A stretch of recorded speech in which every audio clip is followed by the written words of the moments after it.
Hello बच्चों, आपका मेरे चैनल शिक्षा घर में स्वागत है। इलेक्ट्रीशियन फर्स्ट ईयर के बच्चे ध्यान दें। आज मैं आपको सेफ्टी प्रैक्टिस और हैंड टूल्स से लगभग 121 ऑब्जेक्टिव क्वेश्चंस कराने जा रहा हूं, जो कि आपके लिए बहुत इम्पॉर्टेंट है। आपके सीबीटी एग्ज़ाम हो, चाहे आपका कंपटीशन का एग्ज़ाम हो, सबके लिए इम्पॉर्टेंट है। इन क्वेश्चंस को बड़े ध्यान से देखिएगा, समझिएगा और याद करिएगा, जो कि आपके लिए बहुत इम्पोर्टेंट है। चलिए स्टार्ट करते हैं। पहला क्वेश्चन है, दुर्घटना है। क्वेश्चन क्या है आपका? दुर्घटना है। ऑप्शन दिया है योजना विहीन घटना, अनियंत्रित घटना, अनिच्छुक घटना, उपरोक्त सभी। तो दुर्घटना जो होती है बच्चों, वो क्या होती है? योजना विहीन घटना होती है, अनियंत्रित घटना होती है और अनिच्छुक घटना। तो उपरोक्त सभी आपके ऑप्शन बिल्कुल सही है। इसमें उपरोक्त सभी आंसर बिल्कुल सही होगा। चलिए अगला क्वेश्चन देखते हैं। निम्न में से कौन सा मूल्य दुर्घटना के कारण नहीं होता? मशीन, टूल्स, द्रव तथा धन संपत्ति के नुकसान के कारण मूल्य, जख्मी व्यक्ति के समय की बर्बादी का मूल्य, क्षतिपूर्ति तथा मेडिकल एड का मूल्य और उत्पादन में वृद्धि के कारण मूल्य। तो बच्चों आंसर क्या होगा आपका? चौथा बिल्कुल सही है, उत्पादन में वृद्धि के कारण मूल्य। चलिए तीसरा क्वेश्चन देखते हैं। कार्य करने का सुरक्षित तरीके हैं। कार्य के प्रभावी और सही तरीके, कार्य के पुराने तरीके, कार्य को जल्दबाजी से निपटाना, कार्य को सामान्य तरीके से निपटाना। तो बच्चों अगर आप कार्य के बारे में जानते हैं अच्छे से और उसका क्या मेथड है उसके बारे में जानते हैं, तो आप कार्य जो है सुरक्षित ढंग से कर लेंगे। तो पहला ऑप्शन बिल्कुल सही, कार्य के प्रभावी और सही तरीके। चलिए अगला क्वेश्चन देखते हैं।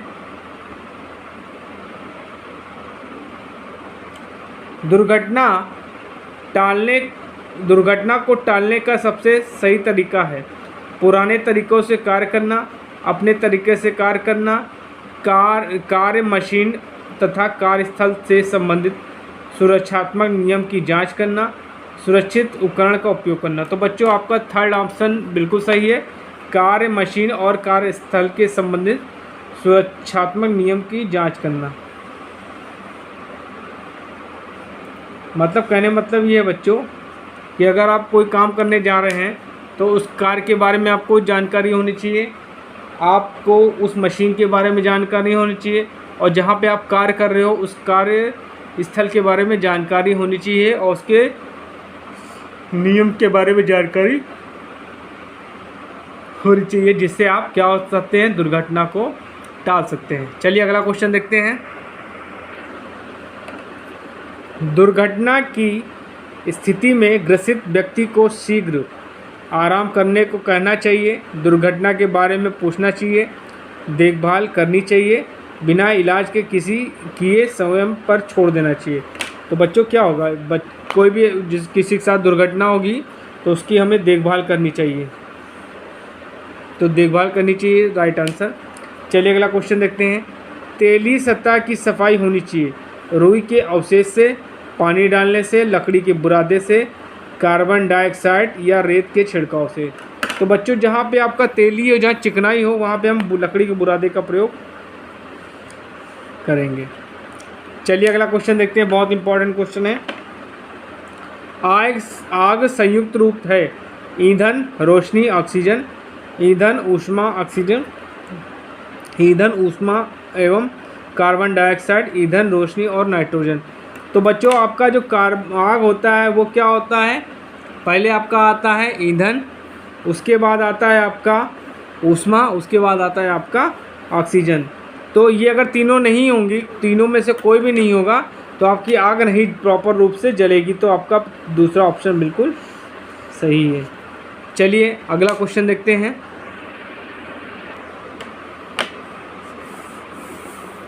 क्वेश्चन है, आर्क वेल्डिंग करते समय आँखों की रक्षा करनी चाहिए, डार्क ग्लास स्क्रीन से, सन गॉगल से, मास्क से और साफ ग्लास से। तो बच्चों आंसर क्या होगा? डार्क ग्लास स्क्रीन से हमें सुरक्षा करनी चाहिए। चलिए अगला क्वेश्चन देखते हैं। घिसाई करते समय उपयोग करना चाहिए? डार्क ग्लास स्क्रीन, मास्क, सुरक्षित गॉगल, सन गॉगल। तो बच्चों आंसर क्या होगा आपका? सुरक्षित गॉगल। चलिए अगला क्वेश्चन देखते हैं। ढीले हत्थे वाले हथौड़ा छिटक कर जाएगा और दुर्घटना उत्पन्न करेगा, चोट को सहेगा, आसानी से हिलेगा, अधिक लोच देगा। तो बच्चों इसमें आंसर क्या होगा? छिटक जाएगा और दुर्घटना हो सकती है, उत्पन्न कर सकता है। चलिए अगला क्वेश्चन देखते हैं बच्चों।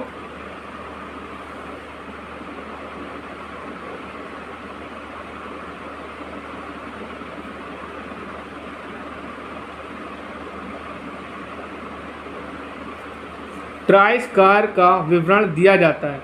इसके ब्लेड की लंबाई और चौड़ाई से, इसके ब्लेड के समापन सिरे से स्टॉक के आंतरिक किनारे तक की लंबाई से, इसके ब्लेड के समापन सिरे से स्टॉक के बाहरी किनारे तक की लंबाई से, इसके स्टॉक की लंबाई और चौड़ाई से। तो बच्चों आंसर क्या होगा आपका? इसके ब्लेड समापन सिरे से स्टॉक के आंतरिक किनारे तक की लंबाई से।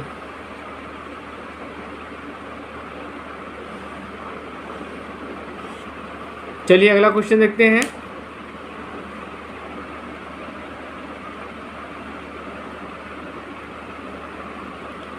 हथौड़ों का वर्गीकरण किया जाता है उनके छिद्र और वजन के अनुसार, उनके फ्रेम की आकृति तथा वजन के अनुसार, उनके हील की आकृति तथा वजन के अनुसार, उनके दस्ते की लंबाई के अनुसार। तो बच्चों आंसर क्या होगा?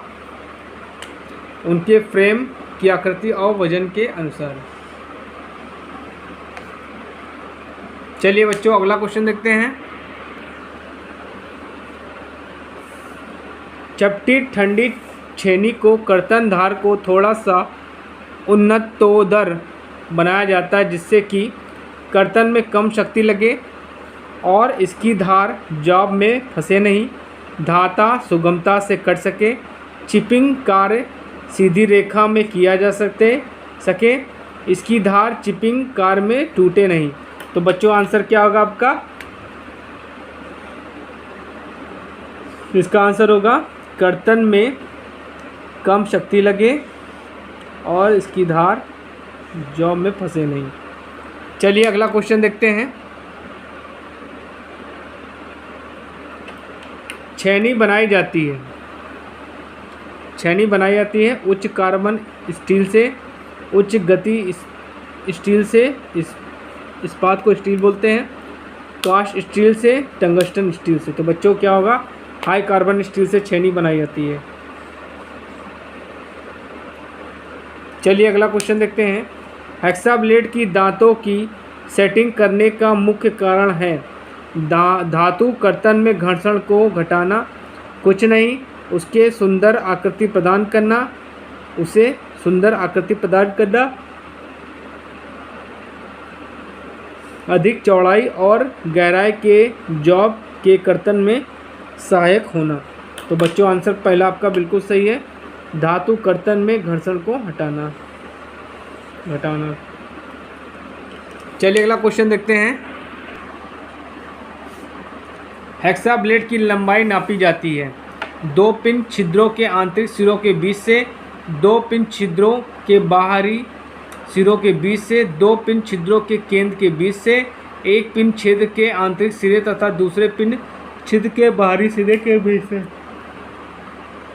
तो बच्चों इसमें आंसर क्या होगा आपका? 2 पिन छिद्रों के केंद्र के बीच की दूरी से के बीच। चलिए अगला क्वेश्चन देखते हैं। रेती बनाई जाती है कास्ट आयरन से, कास्ट स्टील अथवा विशेष टूल स्टील से, मृदु इस्पात से, कम निकिल इस्पात से। तो बच्चों इसमें आंसर क्या होगा? कास्ट स्टील अथवा विशेष टूल स्टील से हम लोग रेती बनाते हैं। चलिए अगला क्वेश्चन देखते हैं। रेती की लंबाई नापी जाती है छोर के कंधे तक, छोर के हील तक, छोर के टैग तक, हील से टैग तक। तो बच्चों आंसर होगा छोर के से हील तक। चलिए अगला क्वेश्चन देखते हैं।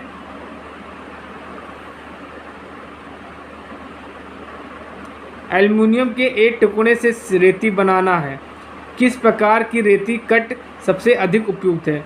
रास्प cut, double cut, single cut, work cut. तो बच्चों आंसर क्या होगा? Work cut. बच्चों मेरे द्वारा बनाए गए वीडियोस को आप लोग जरूर देखिए, आप निश्चित तौर पे सफलता प्राप्त करेंगे, चाहे आपका सीबीटी एग्ज़ाम हो, चाहे आपका कंपटीशन का एग्ज़ाम हो। ठीक है, और प्लीज़ मेरे चैनल को लाइक, शेयर एंड सब्सक्राइब जरूर करिएगा, जिससे मैं आप लोगों के लिए और अच्छे अच्छे वीडियोस बना सकूं। चलिए अगला क्वेश्चन देखते हैं। एल्युमिनियम के किसी नमूने की सतह से उच्च और निम्न धब्बे को रेती से समान बनाना है। रेती की किस विधि का आप उपयोग करेंगे? समांतर रेती, अनुदैर्घ्य रेती, अनुप्रस्थ रेती और विकर्णिक रेती। तो बच्चों आंसर क्या होगा इसमें? विकर्णिक रेती। चलिए अगला क्वेश्चन देखते हैं। लकड़ी के किसी टुकड़े को रेती करने के लिए आप किस प्रकार की रेती का चुनाव करेंगे?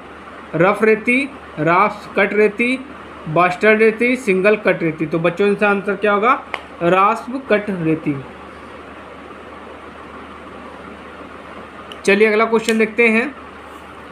14.1 इंच वाले टेनन सा को धारदार बनाने के लिए आवश्यक त्रिकोणीय रेती आकार होगा 75 mm, 100 mm, 110 mm, 125 mm। तो बच्चों इसमें आंसर क्या होगा? 75 mm। चलिए अगला क्वेश्चन देखते हैं।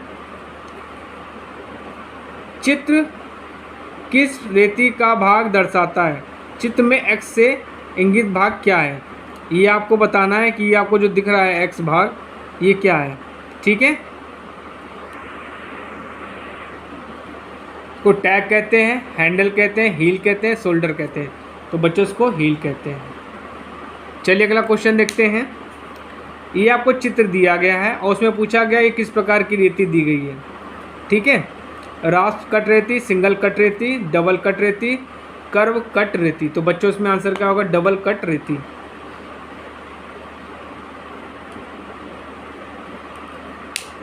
चलिए अगला क्वेश्चन देखते हैं।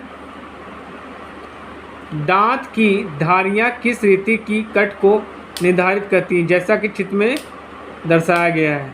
ठीक है, single cut, double cut, rasp cut, V cut. तो बच्चों आंसर क्या होगा इसमें? Double cut.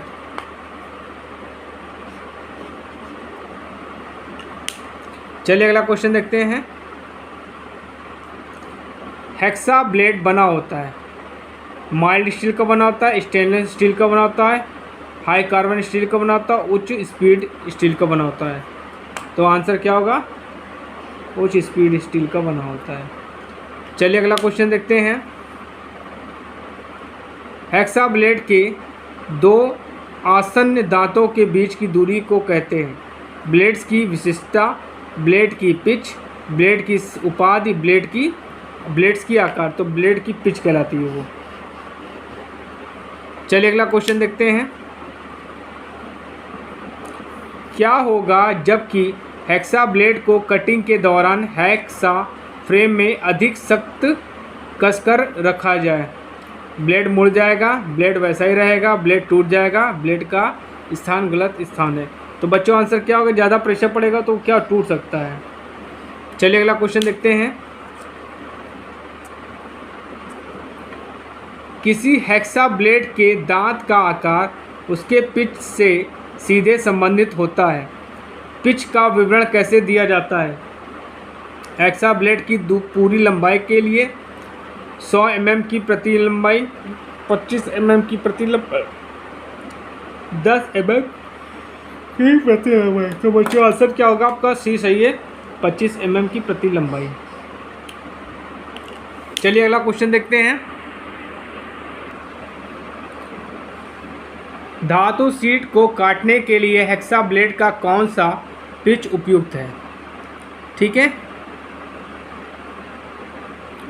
14 TPI, 18 TPI, 24 TPI और 32 TPI। तो आंसर क्या होगा आपका? 32 TPI। चलिए अगला क्वेश्चन देखते हैं। किस स्टील डंडे को डैश डैश की भांति कभी प्रयोग नहीं करना चाहिए? स्क्रू ड्राइवर, हथौड़े, चाकू, उपरोक्त सभी। तो इसमें क्या होगा, सभी का प्रयोग हम लोग सभी में नहीं होना चाहिए। ठीक है, चलिए अगला क्वेश्चन देखते हैं।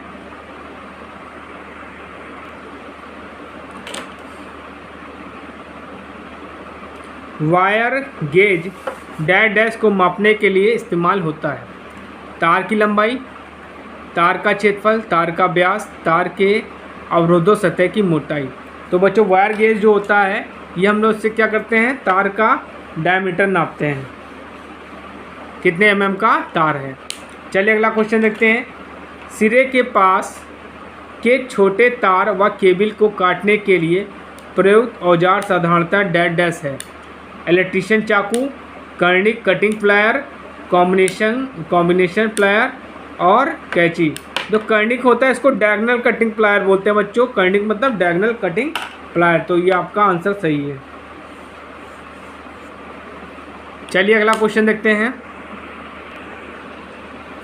सिरे के पास के किसी भारी गाज पानी के पाइप की कटिंग के लिए निम्न में से कौन सा हेक्सा ब्लेड उपयुक्त पिच है? 1.8 mm, 1.4 mm, 1 mm, 0.8 mm। तो बच्चों आंसर आपका क्या होगा, 1 mm। चलिए अगला क्वेश्चन देखते हैं। उस टूल का नाम बताइए जिसका प्रयोग वायर का हुक एवं लूप्स बनाने में किया जाता है? Flat knows plier, side cutting plier, round knows plier, long nose plier. तो बच्चों आंसर क्या होगा आपका, राउंड नोज प्लायर। चलिए अगला क्वेश्चन देखते हैं। फ्लैट नोज प्लायर निम्न आकारों में उपलब्ध है? 100 mm, 150 mm, 200 mm, 150 mm, 250 mm, 300 mm, 100 mm, 100 mm, 100 mm, 150 mm, 200 mm, 200 mm। तो बच्चों आपका आंसर पहला सही है। 100 mm में है, 150 mm में है और 200 mm में आपका फ्लैट नोज जो है प्लायर उपलब्ध है।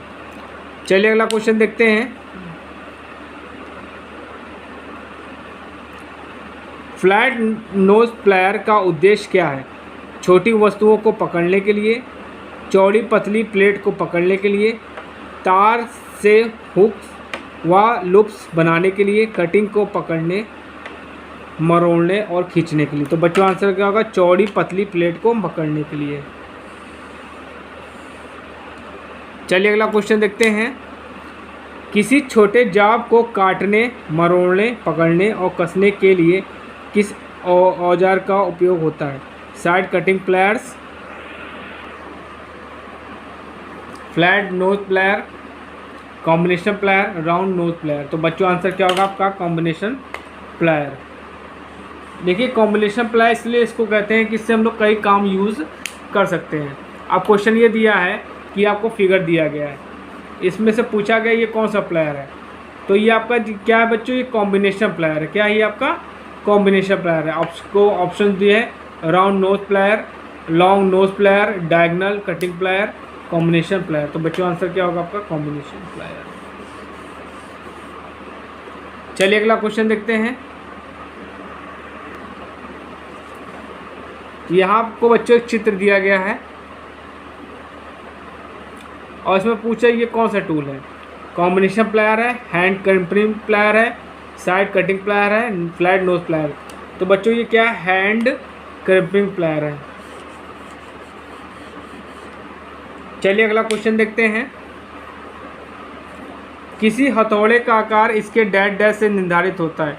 पिन की लंबाई से, फ्रेम के व्यास से, हथौड़े के भार से, हैंड की ऊंचाई से। तो बच्चों आंसर क्या होगा, हथौड़े के भार से।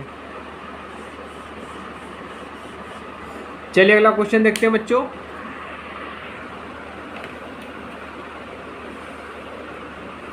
हथौड़े को पकड़ने का सही तरीका क्या है? हैंडल के अंत में, हैंडल के मध्य में, हथौड़े के पास में, हैंडल के मध्य और अंत के बीच में। तो बच्चों आंसर क्या होगा, हथौड़ा जो है हमेशा हैंडल के अंत में पकड़ना चाहिए। चलिए अगला क्वेश्चन देखते हैं। ये आपको एक दे दिया है फिगर, ठीक बच्चों, ये आपको एक फिगर दे दिया। अब पूछा है किस प्रकार का हैमर है। बॉल पिन हैमर है, क्रॉस पिन हैमर है, सीधा हथौड़ा है और स्लेज हैमर है। तो बच्चों आंसर क्या होगा, ये बॉल पिन हैमर है। ठीक है, ये जो आपको भाग दिख रहा है, ये भाग जो दिख रहा है, इसको हम लोग फेस बोलते हैं, इसको पिन बोलते हैं। ठीक है, और ये आपका हैंडल हो गया और ये आपका, ठीक है। चलिए अगला क्वेश्चन देखते हैं।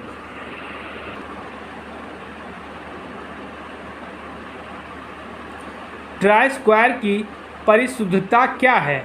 0.002 mm प्रति 10 mm लंबाई, 0.00 mm 1 mm प्रति 10 mm लंबाई, 0.010 mm प्रति 10 mm लंबाई, 0.020 mm प्रति 10 mm लंबाई। तो बच्चों आंसर क्या होगा आपका, पहला बिल्कुल सही है। चलिए अगला क्वेश्चन देखते हैं। बहुत ही छोटे स्थान व उच्च लेवरेज की आवश्यकता वाले स्थान में नट्स को कसने के लिए किस प्रकार के स्पैनर का उपयोग होता है। Ring spanner, socket spanner, double सिरे वाले स्पैनर, सिंगल सिरे, खुले जबड़े के सामंजस्य होने वाले स्पैनर। तो बच्चों आंसर क्या होगा आपका, रिंग स्पैनर। चलिए अगला क्वेश्चन देखते हैं। छोटे स्थान व उच्च लेवरेज की ज़रूरत वाले स्थान में किस प्रकार के स्पैनर का उपयोग होता है। Ring spanner, box spanner, double सिरे वाले स्पैनर और एडजस्टेबल स्पैनर। तो बच्चों आंसर क्या होगा, रिंग स्पैनर का प्रयोग हम लोग करते हैं। चलिए अगला क्वेश्चन देखते हैं। तंग स्थान व गहराई में स्थित नट्स और बोल्ट्स को कसने व ढीला करने के लिए प्रयुक्त टूल का नाम बताएं। डबल सिरे वाले spanner, ring spanner, socket spanner, single सिरे ओपन जबड़े वाले एडजस्टेबल स्पैनर। तो बच्चों इसमें आंसर क्या होगा आपका, सॉकेट स्पैनर। चलिए अगला क्वेश्चन देखते हैं। स्क्रैबर बने होते हैं माइल्ड स्टील के, उच्च कार्बन स्टील के, पीतल के, कास्ट आयरन के। तो क्या आंसर होगा, उच्च कार्बन स्टील के बने होते हैं। बच्चों आप मेरे वीडियोस को जो देखिए, समझिए, पढ़िए और लाइक, शेयर एंड सब्सक्राइब जो करिए। इसी वीडियो से निश्चित तौर पे आपको सफलता मिलेगी और आपका कंपटीशन, जो आप लोग कंपटीशन बीट करेंगे आपको, और निश्चित तौर पे सरकारी नौकरी मिलेगी। चलिए अगला क्वेश्चन देखते हैं। लकड़ी के सामान में छोटे छिद्र करने के लिए जिस औजार का इस्तेमाल होता है वह है dash, brawl, bradawl, gimlet, poker, round plug tool. तो क्या होगा, ब्रेडल जो होता है उससे हम लोग क्या करते हैं, प्रयोग करते हैं। चलिए अगला क्वेश्चन देखते हैं। राउंड टूल डैश के बने होते हैं mild steel, carbon steel, stainless steel, aluminium. तो बच्चों क्या होगा, कार्बन स्टील का बना होता है राउंड टूल। चलिए अगला क्वेश्चन देखते हैं। किसी इंजीनियर के वॉइस का आकार डैश से निर्धारित होता है। गतिशील जबड़े की लंबाई, जबड़े की अधिकतम खुलने, वॉइस की लंबाई, जबड़े की चौड़ाई। तो बच्चों आंसर क्या होगा, जबड़े की चौड़ाई। चलिए अगला क्वेश्चन देखते हैं। फोम फोल्ड वुड रूलर की उपलब्ध आकार डैश है। 600 mm, 550 mm, 650 mm, 500 mm। तो आंसर क्या होगा आपका, 600 mm।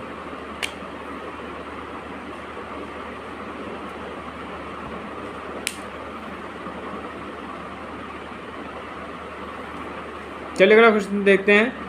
जमीन पर भारी भार को खींचने के लिए किस प्रकार की लिफ्ट उपयुक्ति का उपयोग इस्तेमाल होता है। क्रेन्स या स्लिंग्स, विंडवेज, मशीन मूविंग प्लेटफॉर्म और लेयर्स एंड रोलर्स। तो बच्चों आंसर क्या होगा, विंचेस का प्रयोग हम लोग करते हैं। चलिए अगला क्वेश्चन क्या है।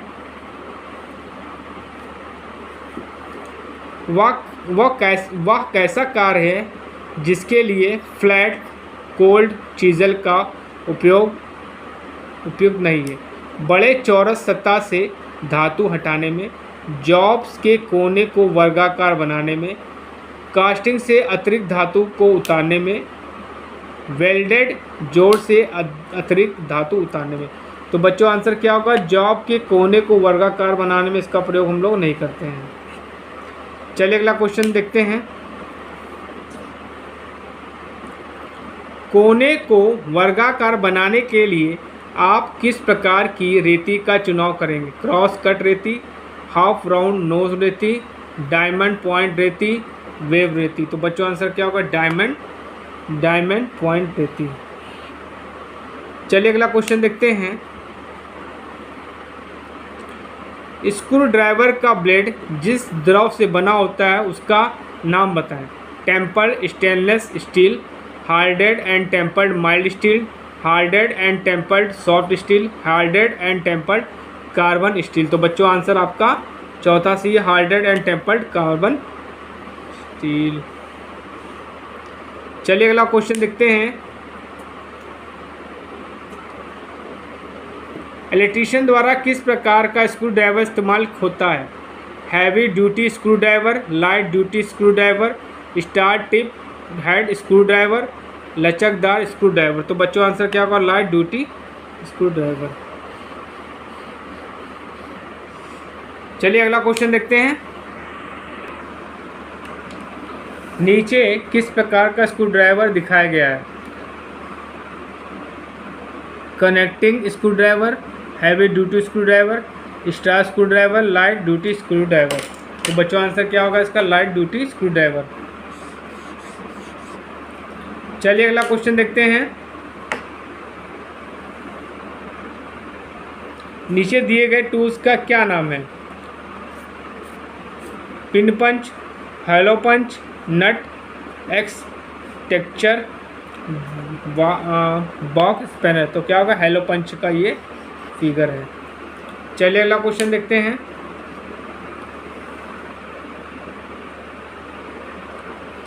केबल को छीलने के लिए चाकू के ब्लेड को रखने के लिए कौन सा चित्र सही कोण दर्शाता है? पहला कोण 60 डिग्री से अधिक, 20 डिग्री से कम, 45 डिग्री, 45 डिग्री एवं 20 डिग्री के बीच में। तो बच्चों आंसर क्या होगा आपका?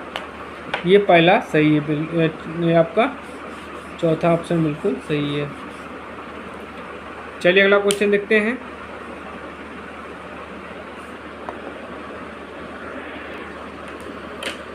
आपको एक फ्यूज लैंप या किसी खराब पंखे को हटाना है। इस स्थिति में सबसे सुरक्षित और सबसे पहला काम जो आप कर सकते हैं वह है लकड़ी के स्टूल या वर्क हार्स पर खड़े हो जाएं, रबर ग्लव्स एकत्रित करें और उपयोग करें, सिंगल पोल स्विच बंद कर दें, मुख्य आपूर्ति को बंद करते हैं।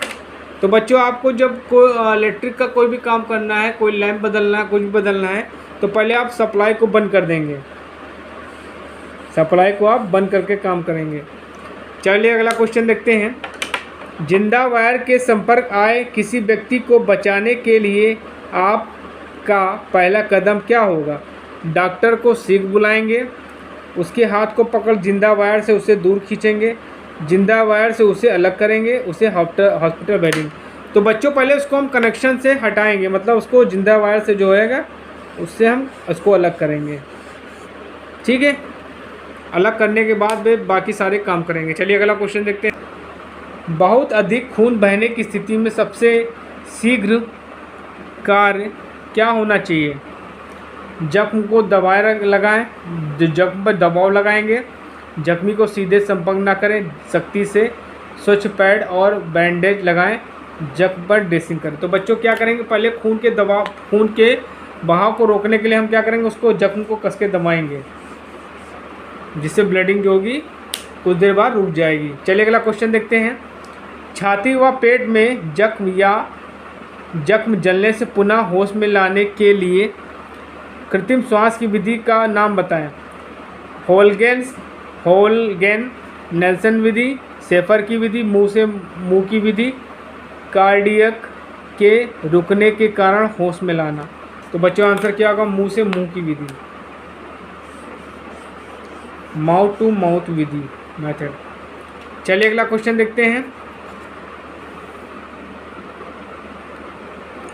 आग की भिन्नता विधियां हैं। स्मूथ थेनिंग एक डैश की विधि है, ठीक है। आग को ईंधन हटाना, आग के ईंधन को हटाना, आग पर पानी डालना, आग पर ऑक्सीजन की आपूर्ति को रोकना, आग के तापमान को कम करना। तो बच्चों ये जो है स्मूथ थेनिंग जो होता है, इसमें क्या होता है, ऑक्सीजन को का आग से रोका जाता है मिलने से, मतलब ऑक्सीजन की सप्लाई को रोका जाता है। चलिए अगला क्वेश्चन देखते हैं। आग बुझाने के कई तरीके हैं। स्टाविंग एक डैश विधि है। आग से ईंधन को हटाना, आग पर पानी डालना, आग पर ऑक्सीजन की आपूर्ति को रोकना, आग से के तापमान को कम करना। तो बच्चों इसमें क्या होगा, आग के ईंधन को हम लोग हटा देते हैं। चलिए अगला क्वेश्चन देखते हैं।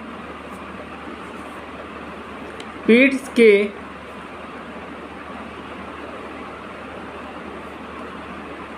के जलने और जख्म होने की स्थिति में जख्मी को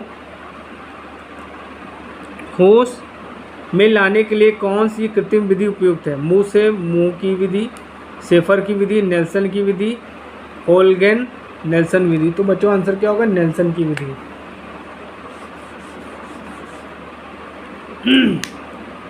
चलिए अगला क्वेश्चन देखते हैं।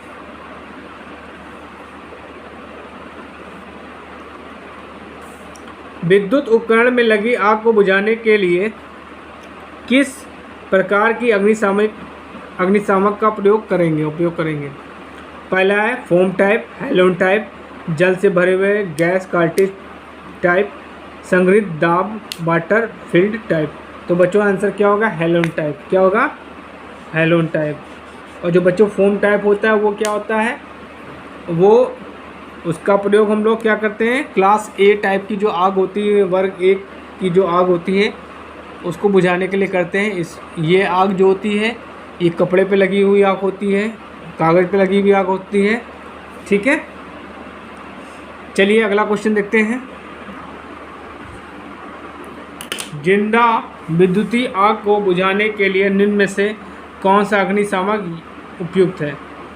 ठीक है, हेलोन, जल, फोम, द्रवित रसायन। तो बच्चों आंसर क्या होगा आपका, हेलोन। और हेलोन को बच्चों कार्बन टेट्राक्लोराइड CTC भी कहते हैं। चलिए अगला क्वेश्चन है। एक जख्मी व्यक्ति का मुंह नहीं खुल रहा है तो वह जख्म की स्थिति में जख्मी को होश में लाने के लिए किस प्रकार की कृत्रिम विधि उपयुक्त है? नेल्सन कृत्रिम श्वसन विधि, शेफर की कृत्रिम श्वसन विधि, मुंह से मुंह की कृत्रिम विधि, मुंह से नाक की कृत्रिम विधि। तो बच्चों आंसर क्या होगा, मुंह से नाक की कृत्रिम विधि।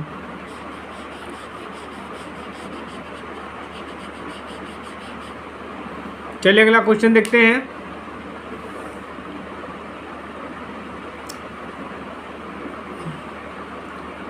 छाती या पेट में जख्म होने और जलने की स्थिति में जख्मी के होश में लाने के लिए कौन सी कृत्रिम विधि उपयुक्त है? नेल्सन की विधि, मुंह से मुंह की विधि, शेफर की विधि, हेलोजन नेल्सन विधि। तो बच्चों आंसर क्या होगा, मुंह से मुंह की विधि। बच्चों मेरे वीडियोस को आप पूरा देखिएगा, ध्यान से समझिएगा, पढ़िएगा और निश्चित तौर पे आप सफलता प्राप्त करेंगे, चाहे आपका CBT एग्ज़ाम हो, चाहे आपका कंपटीशन का एग्ज़ाम हो। चलिए अगला क्वेश्चन देखते हैं। किस प्रकार की आग में फोम एवं शुष्क पाउडर अग्निशामक का उपयोग हो सकता है? श्रेणी A आग, श्रेणी B आग, श्रेणी C आग, श्रेणी D आग। तो आंसर क्या होगा, श्रेणी B आग। चलिए अगला क्वेश्चन देखते हैं। जख्मी की छाती में जख्म हो गया है, उसे होश में लाने के लिए किस कृत्रिम विधि को अपनाना नहीं चाहिए? शेफर की विधि, नेल्सन की विधि, मुंह से मुंह की विधि, मुंह से नाक की विधि। तो मुंह से नाक की विधि को हम लोग प्रयोग नहीं करेंगे। चलिए अगला क्वेश्चन देखते हैं।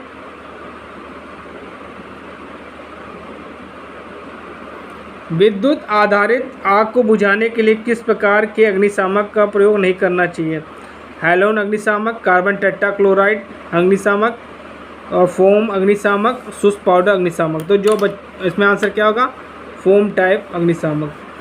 देखिए जो फोम टाइप अग्निशामक होता है वो वर्ग एक प्रकार की आग को बुझाने में प्रयोग करते हैं। उसमें क्या होता है, जल होता है और उसका फव्वारा निकलता है, जो कि लकड़ी हो गया, आपका कागज़ हो गया, इन सब से जो आग लगती है, कपड़े की से जो आग लगती है, उनको बुझाने के लिए इसका प्रयोग करते हैं। चलिए अगला क्वेश्चन देखते हैं। निम्न सुरक्षा चिन्हों में से आवश्यक चिन्ह का उदाहरण कौन सा है? ऑप्शन है आपका विद्युत झटके का खतरा, वियर हेड सुरक्षा, कोरोसिव पदार्थ, धूमपान निषेध। तो बच्चों आंसर क्या होगा, वियर हेड सुरक्षा। चलिए अगला क्वेश्चन देखते हैं। निम्न में से कौन सा एक निषेध शब्द उपयोग नहीं हुआ?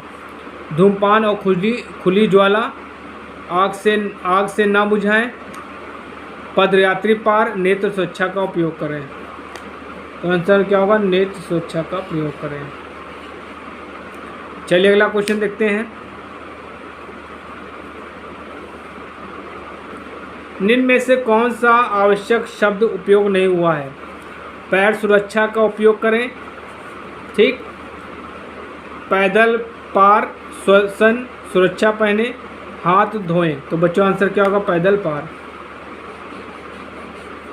चलिए अगला क्वेश्चन देखते हैं। निम्न में से कौन सा चिन्ह 450V का खतरा को इंगित करता है? निषेध चिन्ह, मैंडेटरी चिन्ह, चेतावनी चिन्ह, सूचनात्मक चिन्ह। तो चेतावनी चिन्ह जो होता है हमेशा खतरे को दिखाता है। चलिए अगला क्वेश्चन देखते हैं।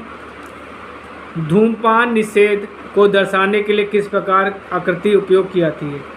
आयत, वृत्तीय, वर्ग, त्रिकोण। तो बच्चों आपका जो निषेधात्मक चिन्ह होते हैं वो वृत्त में दर्शाए जाते हैं, इन्फॉर्मेशन वाले जो चिन्ह होते हैं वो स्क्वायर में दर्शाए जाते हैं, जो आपका खतरे चेतावनी वाले होते हैं वो त्रिभुज में दिखाए जाते हैं, ठीक है। चलिए अगला क्वेश्चन देखते हैं। निषेध चिन्ह को दर्शाने के लिए प्रयुक्त रंग डैश डैश है? लाल बॉर्डर व क्रॉस बार, ब्लैक संकेत व सफ़ेद बैकग्राउंड।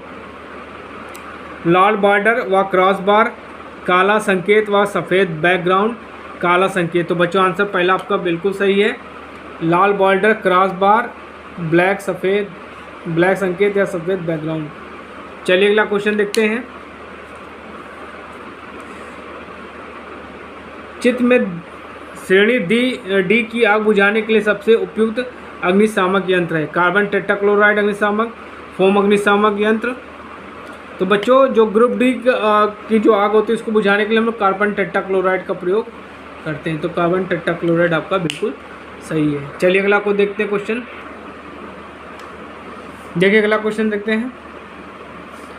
एक चित्र में आपको देखिए क्या है, चित्र में प्रदर्शित ईंधन के लिए आग की श्रेणी का नाम बताइए।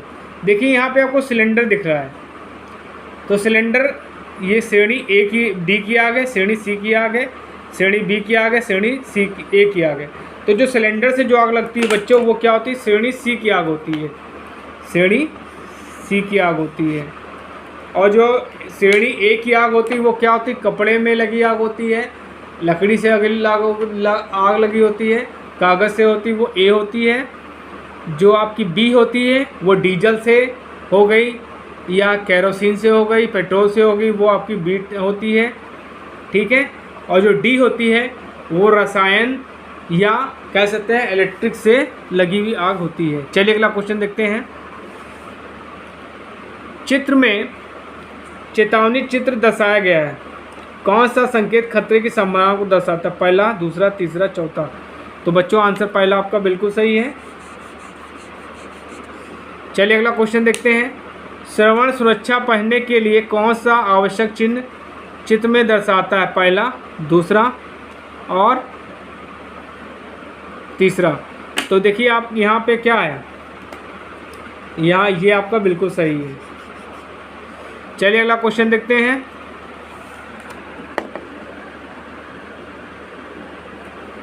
ईंधन की प्रकृति के आधार पर आग को 4 समूहों में वर्गीकृत किया जाता है। चित्र में प्रदर्शित ईंधन की आग श्रेणी क्या है? देखिए यहाँ पे आपका क्या है, लकड़ी है, कपड़े हैं और कागज़ है। तो मैंने आपको बताया जो क्लास ए की जो आग होती है वो क्या होती है, कपड़े की आग होती है, लकड़ी की आग होती है और कागज़ की आग होती है। तो आपको ऑप्शन दिए हैं श्रेणी डी की आग, श्रेणी सी की आग, श्रेणी बी की आग, श्रेणी ए की आग। तो बच्चों इसमें आंसर क्या होगा, श्रेणी ए की आग। और इस प्रकार की आग को बुझाने के लिए हम लोग फोम टाइप अग्निशामक यंत्र का प्रयोग करते हैं। चलिए अगला क्वेश्चन देखते हैं। चित्र में दिखाए गए ईंधन के लिए आग की श्रेणी का नाम बताइए। देखिए आपको यहाँ पे क्या दिया है, यहाँ पे कोई ड्रम दिया है आपको, देखिए ड्रम रखा है और निश्चित तौर पे इसमें क्या पेट्रोल होगा या डीजल होगा। तो अब ये पूछ रहा है कि इसमें कौन सी आग लगेगी। तो ग्रुप डी दिया है, ग्रुप सी दिया है, ग्रुप बी दिया है, ग्रुप ए दिया है। तो मैंने आपको पहले ही बताया कि जो ग्रुप ए की जो आग होती है वो कपड़े में लगती है, कागज़ में लगती है या लकड़ी में होती है। जो बी होती है वो क्या होती है, डीजल पेट्रोल इन सबसे लगती है। तो बच्चों आंसर इसमें क्या होगा, आपका ऑप्शन बी सही है। ये आपका सी ऑप्शन बिल्कुल सही, ग्रुप बी की आ गई है, डीजल पेट्रोल से लगती है। चलिए अगला क्वेश्चन देखते हैं। विद्युत उपकरणों पर किस प्रकार के अग्निशामक यंत्र का प्रयोग नहीं करना चाहिए? फोम प्रकार, कार्बन डाइऑक्साइड प्रकार, कार्बन टेट्राक्लोराइड, सूखा पाउडर। तो बच्चों हम लोग फोम टाइप का प्रकार का अग्निशामक प्रयोग नहीं करेंगे, ठीक है। ये क्या होगा आपका क्लास ए टाइप की जो आग होती है इसमें उसको बुझाने के लिए करते हैं। चलिए अगला क्वेश्चन देखते हैं। इस मामले में कृत्रिम पुनर्जीवन की किस विधि का पालन किया जाएगा जब पीड़ित का मुंह नहीं खुलेगा? शेफर की विधि, नेल्सन की विधि, मुंह से मुंह की विधि, मुंह से नाक की विधि। तो क्या होगा, मुंह से नाक की विधि का प्रयोग हम लोग करेंगे। चलिए अगला क्वेश्चन देखते हैं।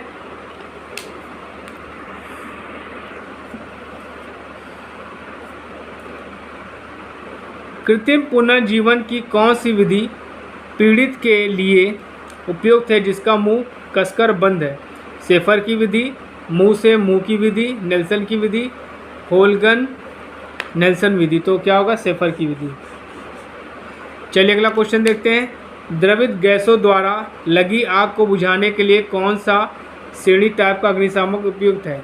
फोम टाइप अग्निशामक यंत्र, कार्बन टेट्राक्लोराइड अग्निशामक यंत्र, सूखा पाउडर अग्निशामक यंत्र, हेलोन प्रकार का अग्निशामक यंत्र। तो बच्चों इसमें आंसर क्या होगा आपका, सूखा प्रकार का अग्निशामक यंत्र। चलिए अगला क्वेश्चन देखते हैं। कई कारक जो बिजली के झटकों का कारण बनते हैं, बिजली के झटकों की गंभीरता का प्रमुख कारण क्या है?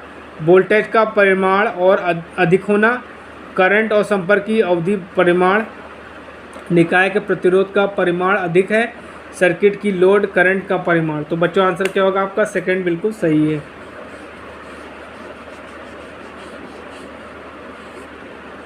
चलिए अगला क्वेश्चन देखते हैं। यदि किसी व्यक्ति को बिजली का झटका लगता है और बिजली के जलने के कारण गंभीर रक्तस्राव हो रहा है, रक्तस्राव को रोकने के लिए तत्काल प्रक्रिया डैश है। एक कपड़े से रक्तस्राव क्षेत्र को कवर करें, घाव को दबाएं, घाव पर पट्टी लगाएं, चिकित्सीय उपचार के लिए भेजें। तो पहला आंसर क्या होगा, घाव को दबाएं। तो घाव को दबाएं आपका राइट आंसर इसमें होगा। चलिए अगला क्वेश्चन देखते हैं। किस प्रकार का सुरक्षा संकेत दर्शाता है कि क्या करना अति आवश्यक है? निषेध संकेत, अनिवार्य संकेत, चेतावनी संकेत और सूचना संकेत। तो बच्चों आंसर क्या होगा आपका, अनिवार्य संकेत। चलिए अगला क्वेश्चन देखते हैं बच्चों। ये क्वेश्चन बच्चों सीबीटी एग्जाम में पूछा गया है। दिखाए गए चित्र में सुरक्षा चिन्ह की कौन सी श्रेणी का प्रतिनिधित्व किया गया है? निषेध संकेत, अनिवार्य संकेत, चेतावनी संकेत, सूचनात्मक संकेत।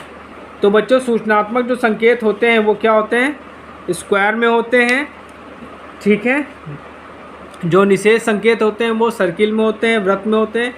जो अनिवार्य होते हैं, ठीक है, और जो चेतावनी होते हैं वो क्या होते हैं, किस में होते हैं, चेतावनी वाले आपका त्रिभुज में होते हैं, ठीक है। चलिए अगला क्वेश्चन देखते हैं। कटे हुए सतहों को खुरदरेपन की जांच के लिए किस उपकरण का उपयोग किया जाता है? Straight edge, try square, universal surface gauge steel rule. तो बच्चों आंसर क्या होगा? Try square. चलिए अगला क्वेश्चन देखते हैं। किस प्रकार की छेनी का उपयोग मुख्य भागों और स्लॉटों को काटने के लिए किया जाता है? फ्लैट छेनी, क्रॉस कट छेनी, डायमंड पॉइंट छेनी, हाफ राउंड नोच छेनी। तो बच्चों आंसर का क्रॉस कट छेनी। चलिए अगला क्वेश्चन देखते हैं। एक खुले और एक सिरे और खुले जबड़े वाले समायोज्य स्पैनर का दूसरा नाम क्या है? Double end spanner, monkey wrench, ring spanner, socket spanner. तो बच्चों आंसर क्या होगा? Monkey wrench. चलिए अगला क्वेश्चन देखते हैं।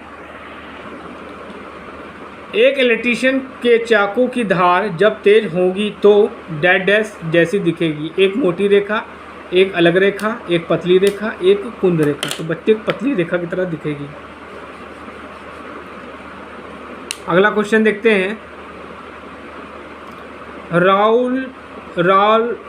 राल प्लग टूल डैश डैश द्वारा निर्दिष्ट है। लंबाई, मोटाई, सामग्री, संख्या। तो बच्चों आंसर क्या होगा? संख्या। चलिए अगला क्वेश्चन देखते हैं। हेक्सा ब्लेड्स डैश डैश सामग्री से बना होता है। Mild steel, high speed steel, high carbon steel, stainless steel. तो बच्चों क्या होगा? हाई स्पीड स्टील का बना होता है। चलिए अगला क्वेश्चन देखते हैं बच्चों। हथौड़े का सिर बनाने के लिए किस सामग्री का उपयोग किया जाता है? Draft forge carbon steel, high carbon steel, हल्की स्टील, कच्चा लोहा। तो बच्चों क्या होगा? ड्राफ्ट फोर्ज कार्बन स्टील का प्रयोग करते हैं। चलिए अगला क्वेश्चन देखते हैं। केबल से आवरण और इंसुलेशन हटाने के लिए किस प्रकार के प्लायर का उपयोग किया जाता है? Combination plier, flat knows plier, diagonal cutting plier, round knows plier. तो क्या होगा? डायगोनल कटिंग प्लायर का प्रयोग हम लोग करते हैं। चलिए अगला क्वेश्चन देखते हैं। किस प्रकार के आवरण का उपयोग उन स्थानों पर छोटी वस्तुओं को पकड़ रखने के लिए किया जाता है जहां उंगलियां नहीं पहुंच पाती? Flat knows plier, long nose plier, side cutting plier, round knows plier. तो बच्चों आंसर क्या होगा? Long nose plier. चलिए अगला क्वेश्चन देखते हैं। ये आपको एक फिगर दिया गया है और ये पूछा गया है कौन सा प्लायर है? फ्लैट नोज प्लायर है, राउंड नोज प्लायर है, लॉन्ग नोज प्लायर है और साइड कटिंग प्लायर है। तो देखिए ये राउंड नोज प्लायर है। चलिए अगला क्वेश्चन देखते हैं। यहाँ पर एक आपको रेती दे दी गई है, ठीक है। अब पूछा गया कौन सी रेती है? सिंगल कट फाइल रेती, bastard file, curved cut file, rasp cut file. तो क्या होगा? रेस्प कट फाइल हो रही है आपकी। चलिए अगला क्वेश्चन देखते हैं। यहाँ पे आपको एक फिगर दे दिया गया है और इसमें पूछा कौन सी रेती है? सिंगल कट फाइल है, डबल कट फाइल है, रेस्प कट फाइल है, कर्व्ड कट फाइल है। तो कर्व कट फाइल है। चलिए अगला क्वेश्चन देखते हैं।